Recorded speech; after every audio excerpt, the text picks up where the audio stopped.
So here we have the Mini Cooper S hatchback automatic on a 60 plate. I'm going to start off by showing you around the outside of the car, and then we'll hop in and run through some controls on the inside. From the outside though, you can see it's a 3-door car with alloy wheels. Let's start off inside the boot and then work our way around the rest of the car from there. As we approach the back of the car, you can see we have reversing sensors. Given that it's a Mini, plenty of boot space as well, along with that 50-50 split folding rear seat should you wish to increase this space even further.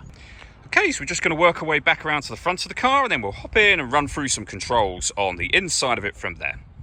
Just briefly before we climb in, I think it's well worth seeing the interior from this exterior point of view. There's plenty to run through on the dashboard, so let's hop in and we'll do that now. Okay, now that we're inside the car, we're going to start with the dials. We have the rev counter, the digital readout for the speedometer. You can also then see the total miles of the car. They are 64,078, and it will show you what gear this car is in there. It's an automatic, and we are in park at the moment, of course. You can change information that's displayed in that section by pressing a button on the end of the indicator stalk. If we back out to the steering wheel, on the left-hand side, we have stereo and phone controls, and on the right-hand side, cruise control. These paddles will change both up and down a gear from either the right or left hand sides on this automatic gearbox, should you wish to use those.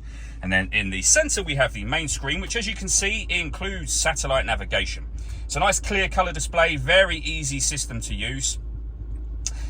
All of the movement that I am making up on the screen, I am using this dial just here, which can be rotated, pushed down. It can also be moved around like a joystick on an old computer, for example. Really, really easy to use. So for example, you can rotate it to telephone, push it down to enter the telephone menu where you'll then pair your phone. You can access your radio, and you'll see that this car has got, if we go back a page there, DAB, FM and AM radio. You can also listen to your own music under the CD multimedia heading. So of course, this car's got a CD player, but you can also plug in external devices. So you can see just there, we've got USB input, Bluetooth audio and auxiliary input as well. We also have our fuel gauge up here too. The CD player and the main volume for the stereo, and then climate control. So you can adjust the temperature. You can increase and decrease the fan speed. You can determine what direction you'd like the air to be distributed in. The air conditioning's on at the minute. That's off, back on again, or hit auto.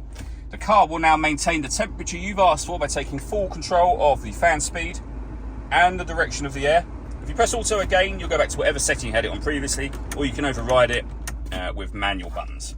We've got a heated driver's seat with 3 different heat settings, and the same for the passenger side as well. Front and rear fog lights, driver and passenger electric windows, and deadlock, so you can lock and unlock the car doors from the outside. We then have the gear lever for the fully automatic gearbox. It's also worth noting that this car's got twin sunroofs, so the rear one is fixed. You have got a sunblind that you can pull over should you wish to, but otherwise it's a fixed panel of glass, but obviously lets in a lot of extra light to the cabin area. Same with the front one, although the front one can actually be opened as a full sliding sunroof, and that will open over the top of that rear one. All that leaves me to say is thank you for taking the time to watch this video. If you'd like to come and see the car in person and have a test drive, please feel free to give us a call here at Glenbourne's. We'd love to hear from you soon.